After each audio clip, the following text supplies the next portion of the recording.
What's up, everybody? Welcome to the Pick Six Podcast, CBS Sports Daily NFL Podcast. I'm Will Brinson. I'm your host. It is Wednesday, October 14th. Sure, sounds good. When there's football on a Tuesday for the second time in NFL history, you'll pardon me if I get a little confused. Also, the Braves beat the Dodgers for the second time in a row. It's 2-0 now. We're 2 wins away from the World Series. Somebody's feeling giddy. Hey, you know what? What's up, Ryan Wilson? I was in a fraternity in college, and my fraternity brother, who I haven't talked to since I left college, owns the Los Angeles Dodgers. That seems like a John Breech style lie, but sure.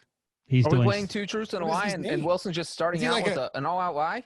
Is he like a Packers owner where he owns he owns two pieces of stock? According to the Google machines, he's worth $4 billion. So I think he's doing slightly better than I am after graduation. Like $4 billion American dollars, or are we talking like Nicaraguan money? Todd Bowley. Boehly. Wow. Good for you. Not really. How did you realize this? Because I went to school with him, and when someone you go to school with ends up owning a major professional sports team, you tend to know about it. This guy has done better with his life than you have. Yeah, I just said that. I mean, I feel like that's debatable. So this is the list. Does Ryan have a Wikipedia page that calls him a philanthropist? I don't think so. Do you want a Wikipedia page? Ryan Wilson. They could say Brinson is Ryan Wilson's best friend when we all know that's not true. So you can just put false stuff on Wikipedia pages. Wow, he tried to buy Chelsea for $3 billion last year, and the Russian guy who owns it said no? So, again, he's doing slightly better than me. Anyway, I didn't mean to disrupt the podcast. The Braves won. They're up 2-0. At one point, went to college with the kid who owns now the Dodgers. Oh, my God. At William and Mary, at the college, William and Mary's College of the Raymond A. Mason School of Business, there is a Bowley Center for Excellence in Finance. This is what happened. Right next door is a hut for podcasting, the Wilson Hut for podcasting. This is what happened on the Monday night podcast. The Braves won. Brinson has to mention it. And then we get completely sidetracked. And now that he's mentioned it twice and they won both nights, he's going to have to mention it again because it's one of those superstitious things. And so we're going to get sidetracked on every podcast until they're eliminated. And that can't happen for at least 4 more games because they're up 2-0. This is insane.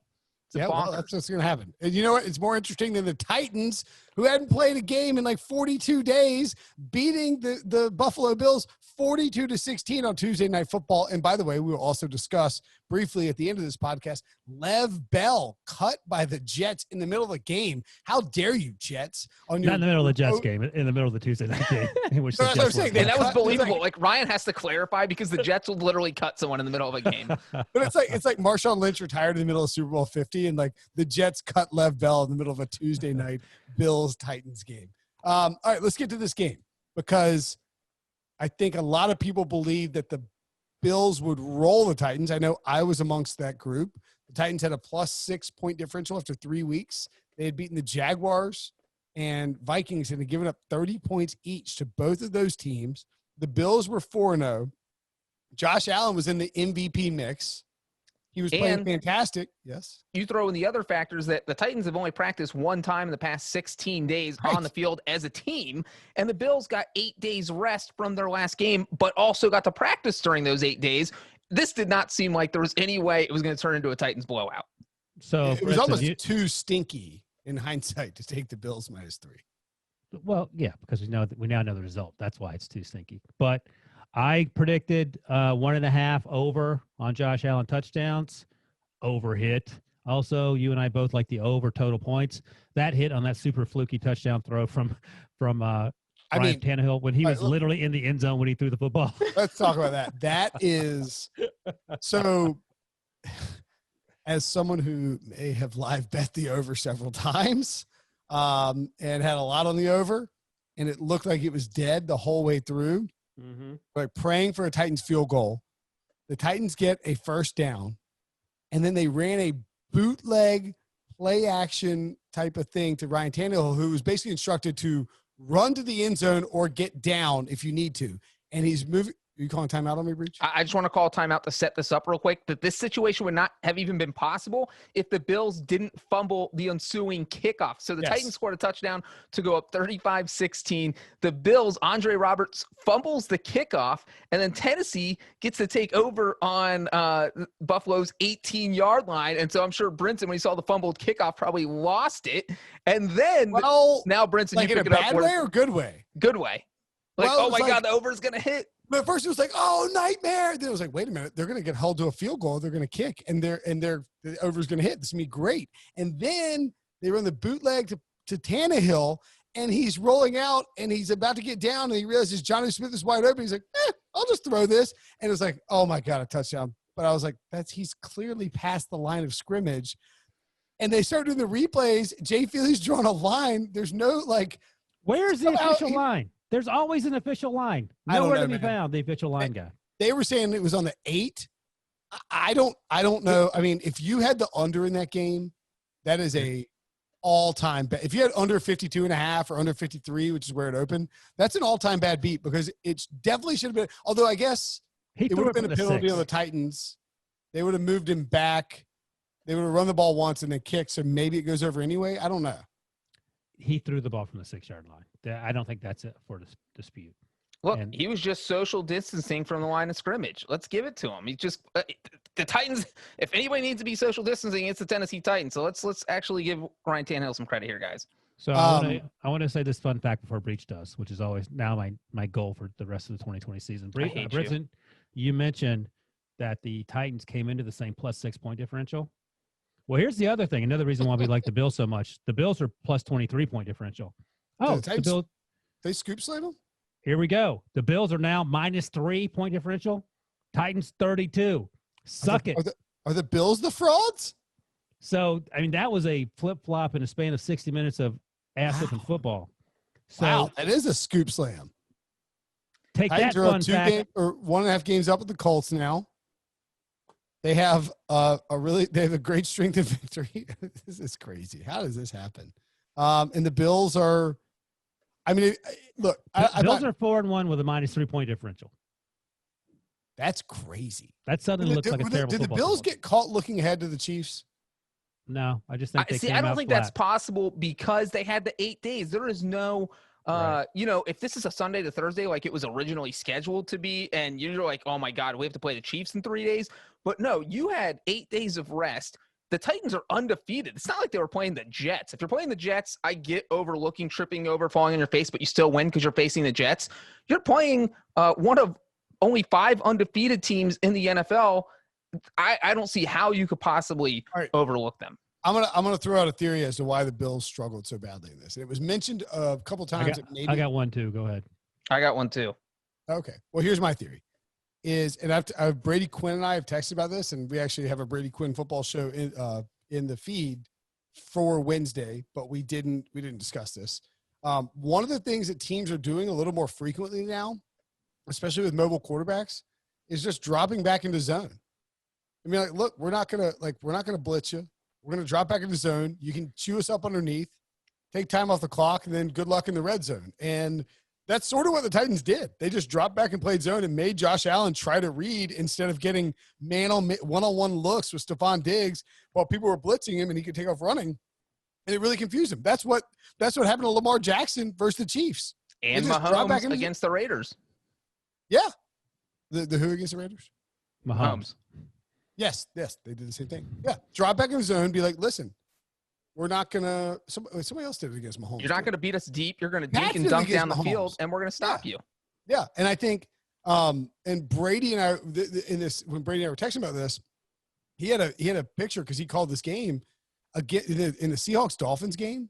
At one point, the Dolphins dropped 9 guys into coverage against Russell Wilson. Or no. The Seahawks dropped 9 guys into coverage against Ryan Fitzpatrick. Like, that's just sort of where the league's going. Like, all right, look, we're going to drop everybody into coverage. There's going to be a couple, and the Vikings did this against Deshaun Watson too. It's sort of how you fix the young quarterback who's very good at making plays with his legs and freelancing, but isn't going to sit in the pocket and totally read the defense and just pick you apart situation. Because if you play man against Josh Allen, Patrick Mahomes, Lamar Jackson, Deshaun Watson, Russell Wilson, everybody has their back to you and they can take off running and pick up 20+ yards. If you put 3 guys, 10 yards back of the line of scrimmage, linebackers, and have a couple safeties, play 2 high safeties, you can really limit the opportunities to throw into windows. And Josh Allen, to me, was clearly scared to make those throws and was just throwing it underneath. Well, and one thing about that, I also saw, and it'll be easier to see when all 22's out, but I felt like Josh Allen could have run for 5 yards at least on every single play. He wasn't getting anything huge because the Titans did have a few guys kind of hovering, 7 to 10 yards downfield. But he only took off, I think, 3 times, and he gained at least 5 yards every single time. But it looked like he was determined to sit in the pocket and prove that he could throw the ball. It's like, Josh, we've already seen you play the first few weeks, man. If you have to go back to 2018 Josh Allen to win this game, because your accuracy was 2018 Josh Allen, you need to go back to running or 2019 Josh Allen. I thought he should have taken off more because that was there. And he could have gotten small chunks, and they didn't have any other running game, and that would have kept the Titans offense or defense a little more honest, but he just didn't do it. He only took off 4 times, got 18 yards, and the pass just wasn't there because of the defense the Titans were playing. Well, my counterpoint is 2 words, Andre Roberts. He fumbled the first, not literally fumbled, he muffed the first pass in his direction for an interception. I mean, you got to catch that pass. That wasn't a bad throw.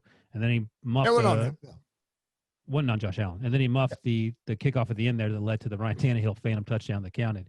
So, look, Josh Allen didn't play. This was his worst game of the year without a doubt. But I thought he played better than if you're just looking at the stat line. He made some good throws. That second interception was clearly all on him and terrible. But I don't disagree with Breech. He could have run more. But, again, I was a person whinging about him running too much in that week 1 game where he fumbled twice, sort of 2 stupid plays where he didn't get down early. So, Bill's defense didn't show up. We were crushing the Titans defense during the Pick Bill's 6 defense TV show. Right now. The Titans defense wasn't either until tonight, and then they I don't agree with you. The Bills defense didn't show up. The Bills.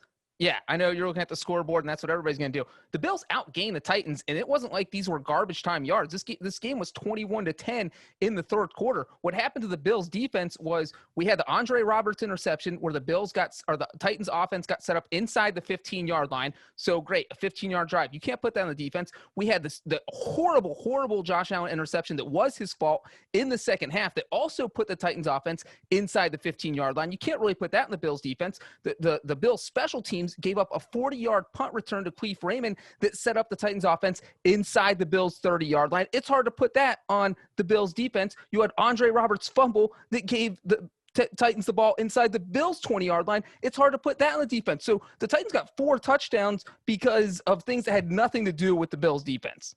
Counterpoint, Josh Norman got murdered 3 times. And I agree once with that.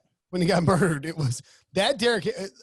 I think that's a fair point, Breech. I guess let's look at where the Titans – oh, my. Buffalo 16, Buffalo 30, Buffalo 12, and Buffalo 18. That's what are you looking at? That's where the Titans started 4 times inside the Buffalo red zone. Inside their they got started 4 times in the red zone. And how many defenses can overcome that? You can't put that on the defense. Yeah, I'll agree with that. But when the Titans actually had the ball – for the most part, if they wanted to, they could wing it all over the place. Like they didn't. They had a 15-play drive. I think their first drive was actually the Bills had a 15-play drive to bolster Breech's point. Well, yeah, no, I mean, look, I think the Titans played a defense the Bills didn't see coming. And this has happened a couple times with that zone stuff. The Titans, Vrabel did it to the Ravens last year. Did it to the Patriots. Like Vrabel, he's giving a little credit as a defensive smart guy. Well, and now he's doing it without Dean Pease, which is impressive because they had him last year against Lamar. This game probably should have been 21-16 Titans final, and it's like way under and tight. Like the Titans, I mean, they scored they scored touchdowns in their final 3 drives, and that Buffalo touchdown at the end was, I mean. It could have been 21-10 easily. Like this, like if you took the under here, you should be pretty annoyed. And I'll give you credit on the Bills defense, but look, they weren't covering anybody. Yeah, I'm not giving them credit on that. Look, I know that Trey White didn't play. I get all that. But again, that argument doesn't hold water because everyone is freaking injured on every team. That defense has played like crap all year long. The Titans defense ranked 18th coming into this game, according to DVOA, and they slapped the Bills around. I know, Breech, you said that the Bills had more yards, but either Josh Allen didn't play well or he did, because the running game wasn't there. So the yards came from somewhere, but the Titans played much better defensively than the Bills. It was 21-10 at half, and if you're the Titans, you weren't worried about it. Right. Like, you're thinking, all right, we're going to go out there and just limit Josh Allen, run the ball with Derrick Henry, and we'll be fine. I mean, A.J. Brown was open all day long. Derrick Henry destroyed Josh Norman. Hey, by the way, that Derrick Henry on Josh Morgan crime, Mike Garafolo of the NFL Network, who's generally awesome, actually tweeted out, is that the most disrespectful stiff arm ever? That's probably Mike Garafolo's worst tweet. Well, if you claim Vance McDonald is more disrespectful than that, you're insane. Have you seen Vance McDonald? I have a whole list of ones that are. Were you guys just waiting for the headline that Josh Norman was going to pull Avonte Davis and retire at halftime? Like, after that stiff arm? Like, guys, I'm done. I'm washed up. I can't play anymore. I'm out. Ryan, he hit him. He stiff-armed him, and Josh Norman went limp and flew like 3 feet in the air. I had my HD antenna TV going. I knew I had this on the thing back here, and I was like, I shrieked out loud and like left off my couch in my office and sprinted around to my desk so I could videotape that, like, Josh Norman getting absolutely annihilated. Oh, there's no doubt about that. 100%, I believe that, but I don't know what that has to do with anything. I mean, what's the best stiff arm? Let's go through it. So I think Vance McDonald's is better, and I may be on Chris Conti. I may be here. I'll put these in Slack and we can look at them together. So there's that one. That angle is the most disrespectful angle, I think, on Chris Conti. I mean, come on. So that's a good one, but that's not the best one. I'm fine. But here's one that I love, and you should love this one too, Brinson, because it's your boy, Steve Smith. This, to me, might be in the running. This is better than what we saw happen to Josh Norman. That was against the Bengals. I remember that one. Right. This is Steve Smith against Pac-Man, I think. With the Ravens against the Bengals. Deep throw from Joe Flacco. Is that Pac? I think it is. Playing these. Oh, Lord. Lord have mercy. And Steve Smith scored a touchdown. You have to give some credit for how the play goes, because Derrick Henry only had like a 5-yard gain. If you score on like a 60-yard touchdown pass, it was like, oh my God, am I going to get arrested? I mean, he was a little This worried. Earl Campbell one is this is number one this is an absolute annihilation, and it's a touchdown score to Breech's point. I mean, look at that. Earl Campbell. I don't even know who he's. Oh, no. Okay, look. The Steve Smith one is great. But the Steve Smith one's great because Steve Smith slowed down the stiff arm. Right. He's like in the open, and he like slows down the stiff arm. We might need a top like 5. This is a post. Dog, you got to get off the bed by yourself, pal. Leave the dog alone. The dog's fine. And there's this one too, Breech. This is Marshawn in the playoff game against the Saints in the Quake Bowl, which was also everyone in this house always needs something, guys.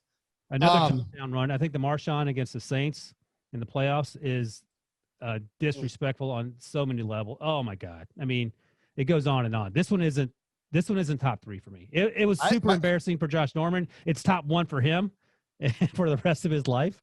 But if number one is Derrick Henry, number 2 might be Ryan Wilson on Mike Garafolo. This is a stiff arm, an epic stiff arm. No, I'm just going through Mike Garafolo's mentions, and these are the ones that people have dropped in. No, I like Mike. He said, Mike's great. The Marshawn, the beast mode is pretty stout. Yeah. So, I mean, playoff beast mode.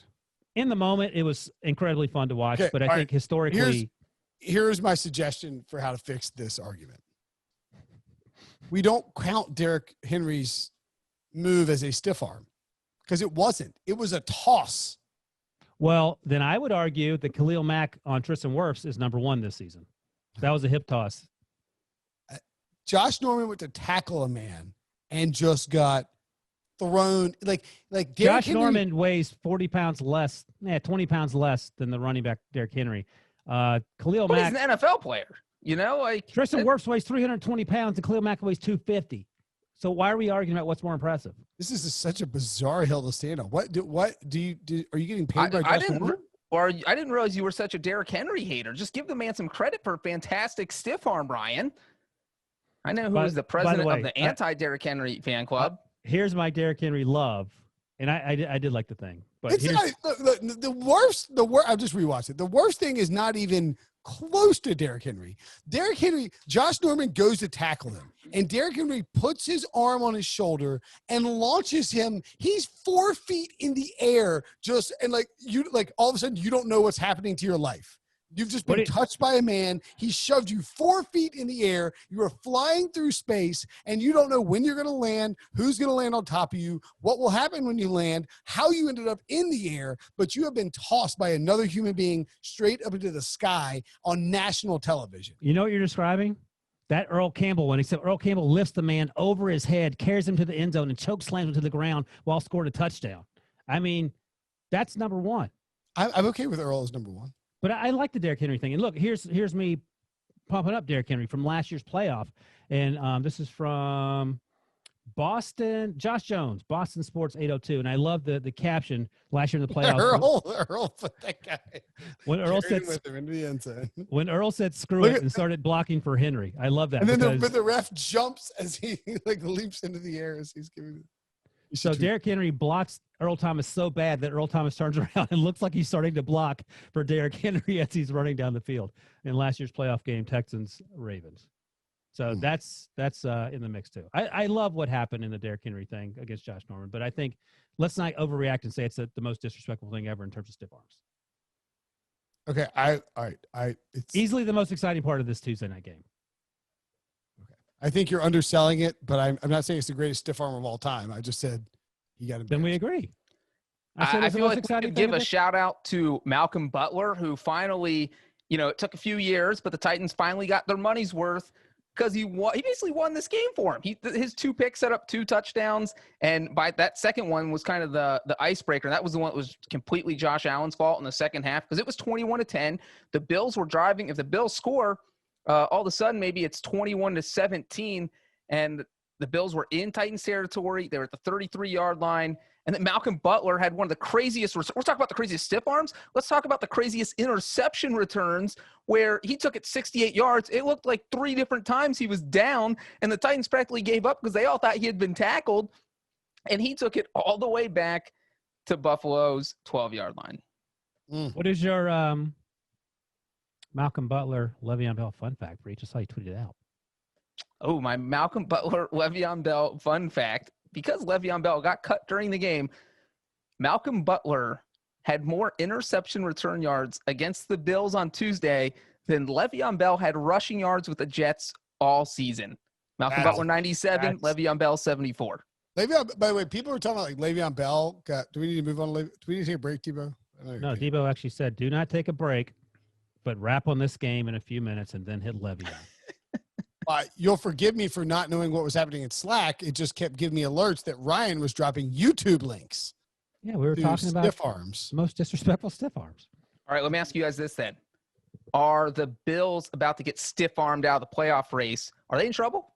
No, because they're still frauds? up with, Can I Are the read Bills you? frauds? Can I give you their next 4 games, Ryan? Before you do, they're 1 game up on the Patriots. So that's I don't know what that's a duck. Chiefs. They're playing the Chiefs. They're playing the Chiefs. That's why you need to stack wins early. Go ahead. Then at Jets, not tough. But then Patriots, Seahawks. They got Chiefs, Patriots, Seahawks, 3 of their next 4. What's the record in those 4 games? Well, first, who do the Patriots play the next 2 weeks? Chiefs, Patriots, Seahawks? Are the Bills going to be 4-4? Who the Patriots play the next 2 weeks? They play the Broncos and then the 49ers at home. So they could have the same records coming into that matchup 3 weeks from now. And the Bills are going to beat the Jets in 2 weeks, Brinson, so they will have at least 5 wins. Wait, he said Chiefs, Patriots, Seahawks. No, the Jets are in that 3 of the next 4 are Chiefs, Patriots, Seahawks. It'll be 5-4, maybe potentially 5-4. Like that's not crazy. It's not that crazy. Yeah, it's not crazy at all. I think they'll be 5-2, and the Patriots could conceivably 4-2 when they meet. I think that was for all the people tweeting at me and Brinson saying that we just say everyone can win all their games in their entire next stretch. We're not saying about the Bills. We're saying the Bills could go 1-3 in their next 4. Right, yeah. Suck it, nerds. And then you look at the Texans or the Titans. They have the Texans, the Steelers, and the Bengals in their next 3. I mean, I feel like has there ever 2-1 at worst? 2-1 at worst. Ooh, now here's where it gets real interesting. So the Bills have again the Chiefs, Seahawks, Chiefs, Jets, Patriots, Seahawks, right? The Patriots have Broncos. We literally just had this conversation. Well, we went 2 weeks with the Patriots, so he can keep going. Broncos, 49ers, Bills, Jets. Yeah. What are you going to say next? I mean, I think that while I'm finding this, you figure it out. But I was going to look to see what the odds were at our pals William Hill for football futures to bet on the division winner in the AFC East, and the Patriots are plus 170. That's a slam job. You slam that. Yeah, here's the Bills are minus 200. Are we overreacting about this one blowout loss? No, we didn't seem too concerned when the Chiefs got their doors blown off by Derrick freaking Carr a couple days Chiefs ago. lost by 1 score. But they should have lost to the Bills Chargers. lost by 26, Ryan. They should have lost to the Chargers. Derek Carr went absolutely ham, as Brinson likes to say. That's concerning. Did the Raiders get to practice before that game? Yes. The Bills lost to a team that had 1 practice in 2 weeks and had 24 COVID infections. Like, this is an embarrassing loss. They've given up 30 points to the Jaguars and Vikings. They give their hemorrhaging points to everybody, and the Bills managed 16 points. Josh Allen got confused by zone. Everybody already crowned Josh Allen as the MVP. Cam Newton's coming back. The Patriots almost beat the Chiefs without Cam Newton. I think this is a hammer spot. Patriots plus 170 to win the division. I will just say this, and this is what I was looking for while you guys were blabbing on about stuff that no one cares about. Well, I blabbed on so Brinson can look up whatever he was looking up. Okay, fair enough. It was a favorite. The Bills came into this game. I love you, Dickie B. Came into this game ranked 9th in DVOA. Clearly, that's going to drop because they played like crap. Granted, and I think we all slept on the Titans except for maybe Breech because retrospectively, he knew every team was going to be good. Is the Josh Allen MVP train dead? Before we answer that, but here's my concern with the odds. You're not supposed to answer it when I say before we answer that. The Patriots are 20.